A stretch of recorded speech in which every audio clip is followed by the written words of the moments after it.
प्यारे विद्यार्थियों, मैं कुमार दीपक आपका अपने YouTube channel DK tuition class में हार्दिक स्वागत करता हूं। और आज की क्लास में मैं आपके लिए लेकर आया हूं कक्षा 8 की विज्ञान के हैंड रिटन सेपरेट नोट्स। आप इन नोट्स को पढ़कर अपनी तैयारी को बेहतर कर सकते हैं और आप अपने एग्ज़ाम में अच्छे नंबरों से पास हो सकते हैं। तो चलो देखिए, आज अपन इस क्लास में शुरू करते हैं कक्षा 8 का लेसन फर्स्ट, जिसका नाम है फसल उत्पादन एवं प्रबंधन। तो सबसे पहले अपन इसमें परिचर्चा करते हैं कि कृषि किसे कहते हैं। तो चलो देखते हैं कृषि किसे कहते हैं। पौधों की खेती और जानवरों को पालने की क्रिया जिसमें भोजन, रेशे और अन्य उत्पाद प्राप्त किए जाते हैं, कृषि कहलाती है। यानी कि पौधों की खेती और जानवरों को पालने की क्रिया के साथ साथ जानवरों से भोजन भी प्राप्त होता है, रेशे भी प्राप्त होता है और अन्य उत्पाद भी प्राप्त होता है।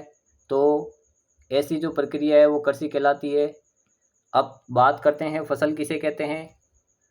तो देखिएगा, फसल किसे कहते हैं, जब एक ही प्रकार के पौधे भूमि के बहुत बड़े हिस्से पर बोए जाते हैं तो उन्हें फसल कहते हैं।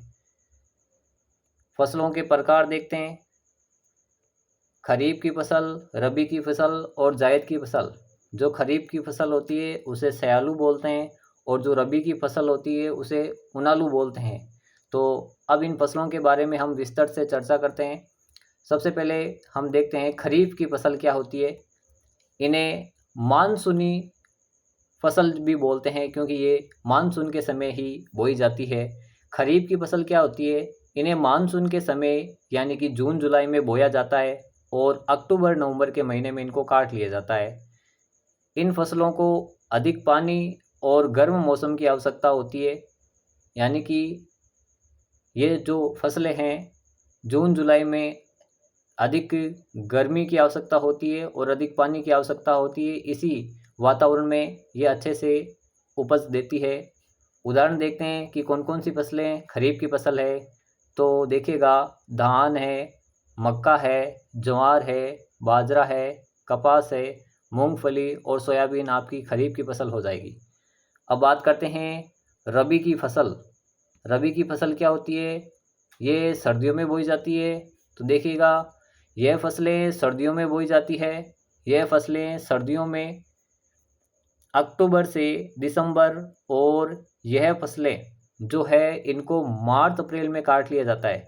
यानी कि अक्टूबर से दिसंबर के बीच इनको बोया जाता है और मार्च अप्रैल में इनको काट लिया जाता है। इनके विकास के लिए ठंडी जलवायु और अंकुरण के लिए गर्म जलवायु चाहिए। उदाहरण कौन कौन सी फसलें हैं, वो आपकी रबी की फसल होती है।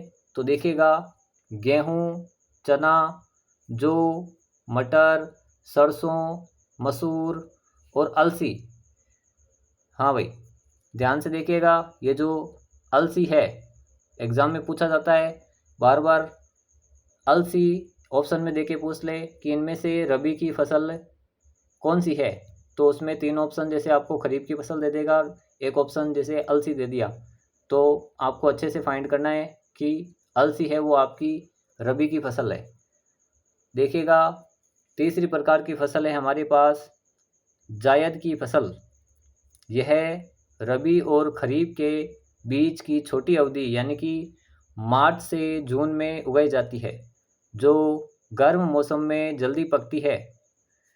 उदाहरण खरबूजा है आपका, तरबूज है, खीरा है, ककड़ी है, कद्दू है और करेला।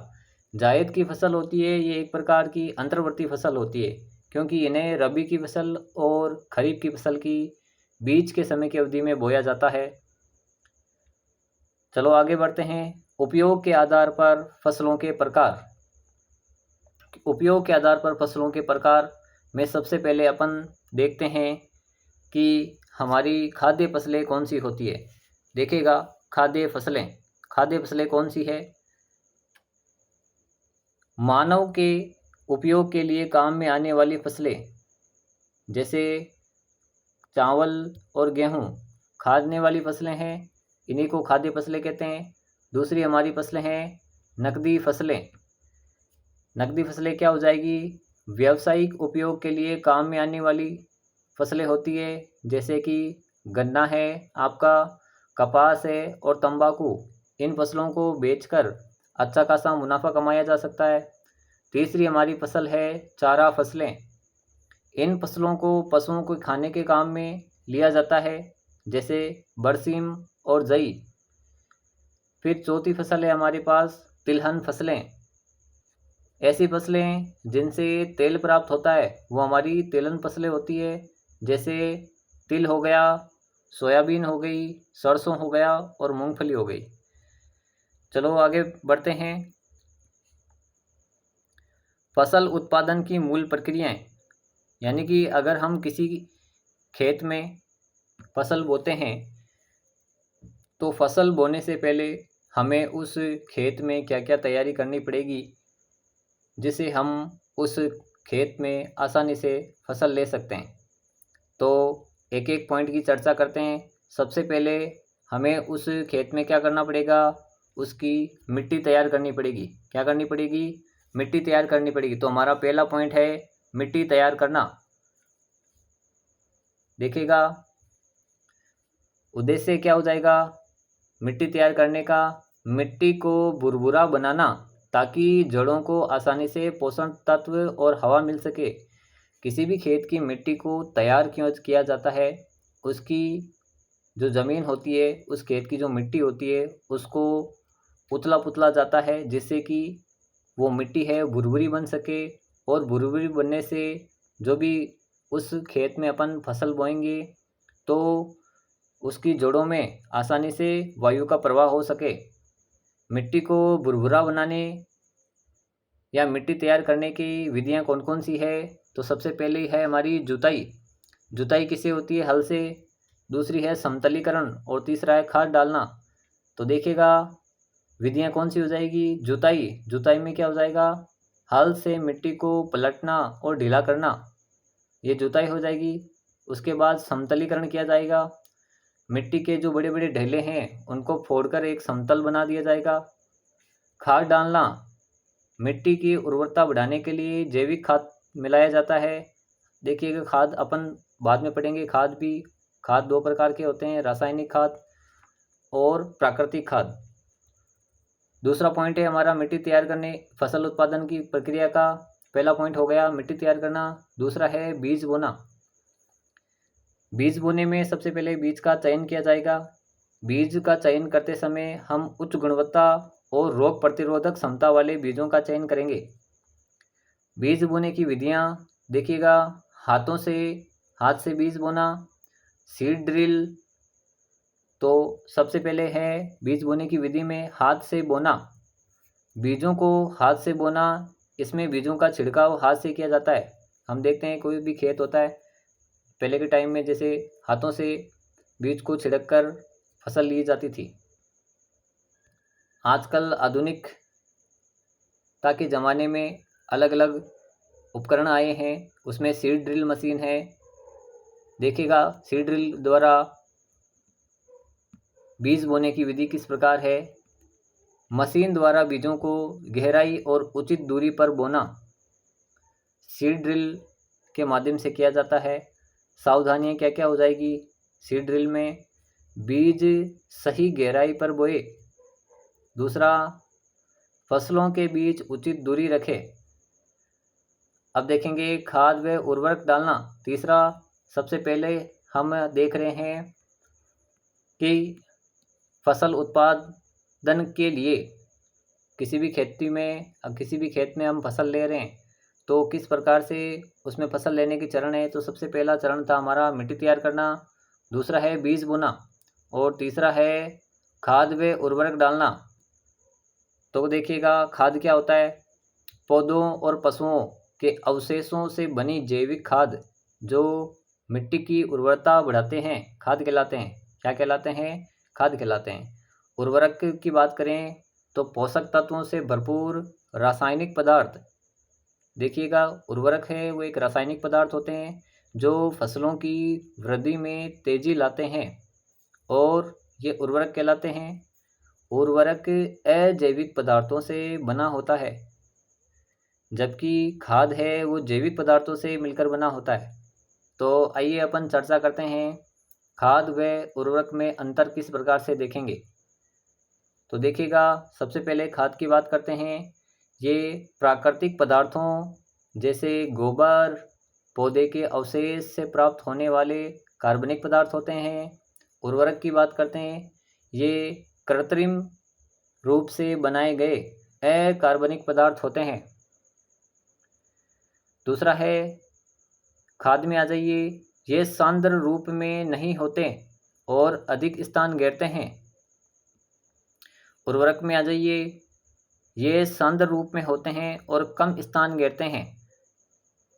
तीसरा पॉइंट, इनका भंडारण और स्थानांतरण असुविधाजनक होता है, यानी कि खाद को आप भंडारित नहीं कर सकते और एक जगह से दूसरी जगह पर स्थानांतरित करने में असुविधाजनक होते हैं, क्योंकि अगर इनका भंडारण किया जाता है तो हो सकता है कि उस जगह पे नमी ज़्यादा हो, जिसकी वजह से खाद खराब हो सकते हैं।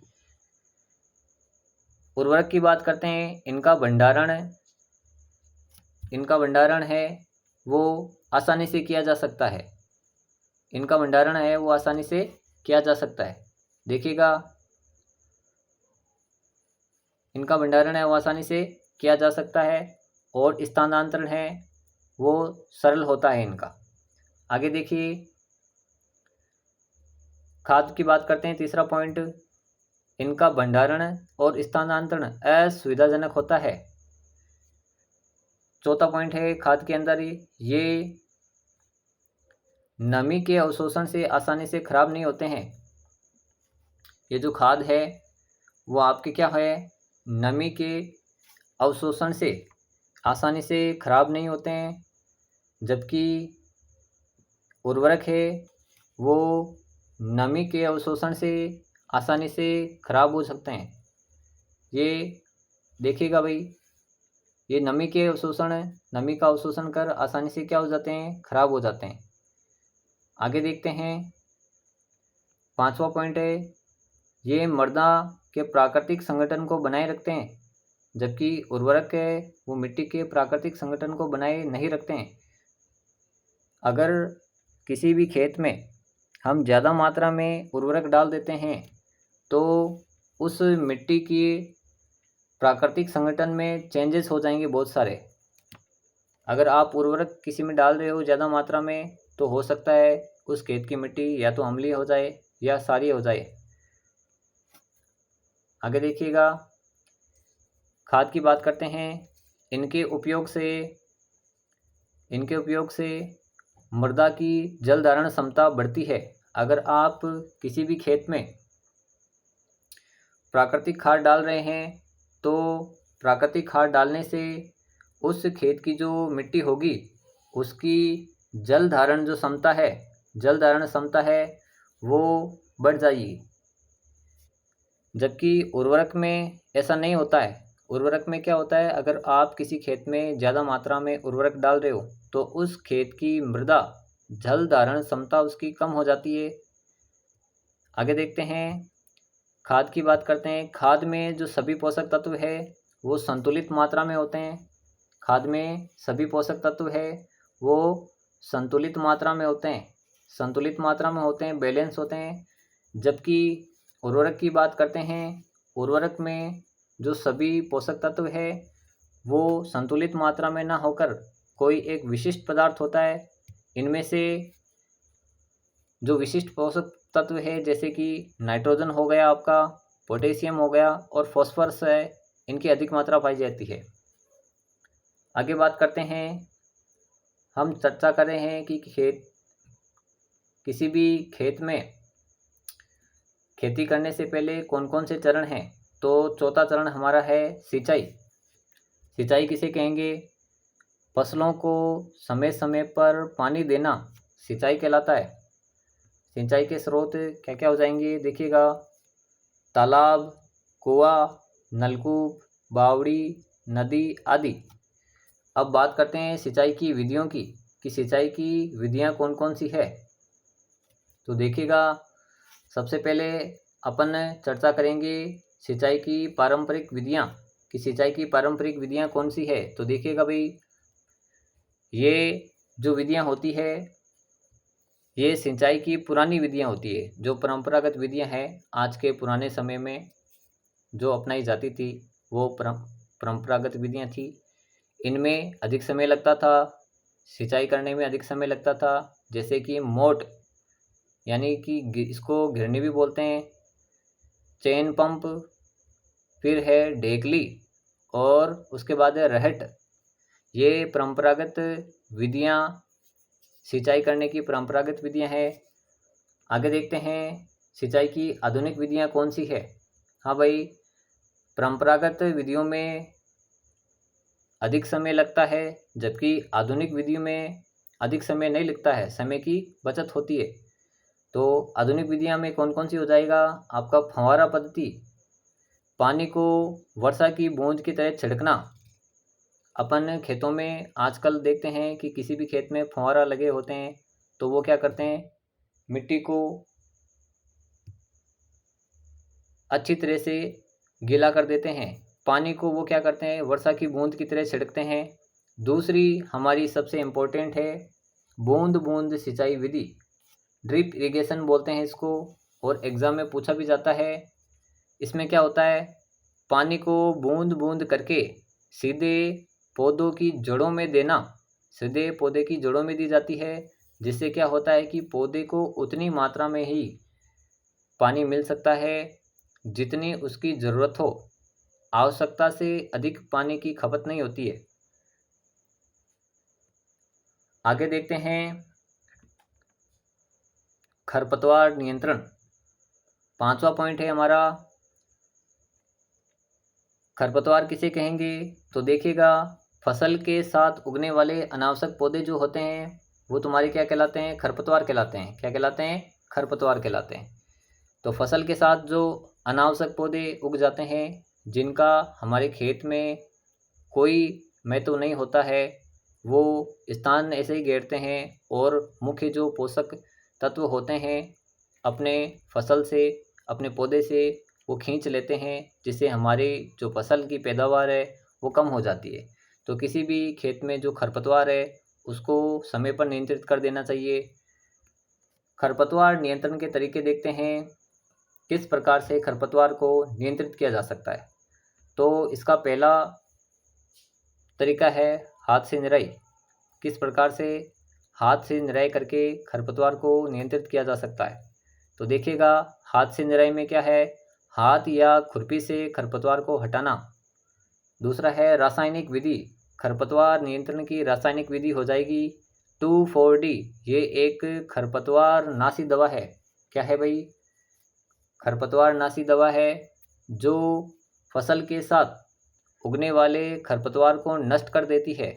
आजकल बाज़ार में अलग अलग तरह के पेस्टिसाइड्स और बहुत सी केमिकल से बनी दवाइयाँ आती है, जिसको अगर आप अपने खेत में छिड़कते हो खरपतवार के रूप में, तो फसल है उसको कोई नुकसान नहीं होता है, और जो खरपतवार है वो बहुत ही कम समय में नष्ट हो जाता है।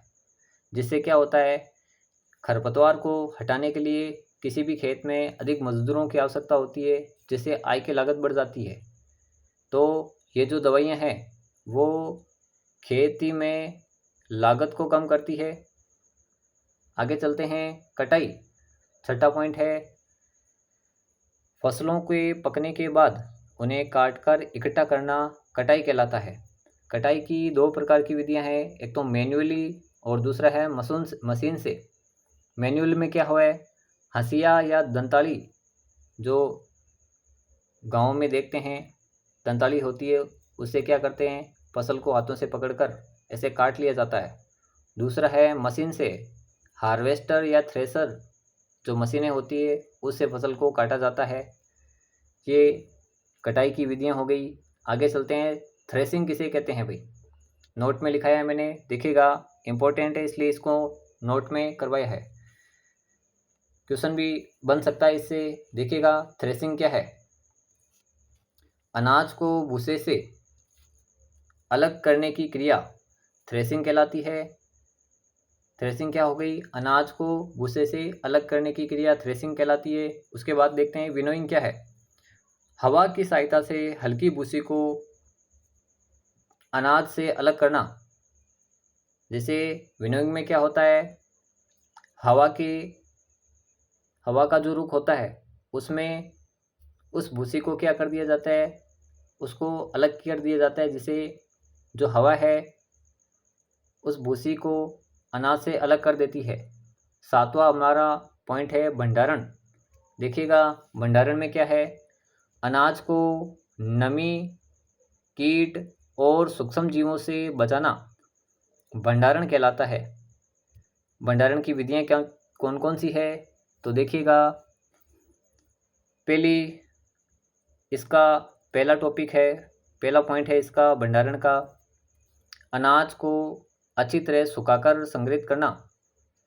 दूसरा इसका बिंदु है बोरियों या साइलो और भंडार घरों में अनाज रखना। देखो यहाँ पर एक शब्द आया है जिसका नाम है साइलो। साइलो क्या होता है, ये बड़े स्तर पर अनाज के भंडार गृह होते हैं। साइलो अगर एग्जाम में पूछ ले कि साइलो क्या है, तो अनाज को बड़े पैमाने पर इकट्ठा करना साइलो कहलाता है। ये बड़े बड़े भंडार गृह होते हैं जिनमें अनाज को सुरक्षित रखा जाता है। फिर तीसरा है कीट नियंत्रण के लिए हम उसमें क्या मिला सकते हैं, नीम की पत्तियां रख सकते हैं या रासायनिक उपचार कर सकते हैं, जिससे हमारे अनाज में, हमारा जो अनाज है भंडारित किया गया था उसमें कीड़े नहीं लगे और वो ख़राब ना हो। तो चलो आज की क्लास में इतना ही। आगे के इसके अभ्यास क्वेश्चन है मैं आपको नेक्स्ट क्लास में कराऊंगा। तब तक के लिए आप इन नोट्स को अच्छी तरह से अपने नोटबुक में नोट कर ले और बार बार इनका रिवीजन करें। तब तक के लिए मिलते हैं अगली क्लास में।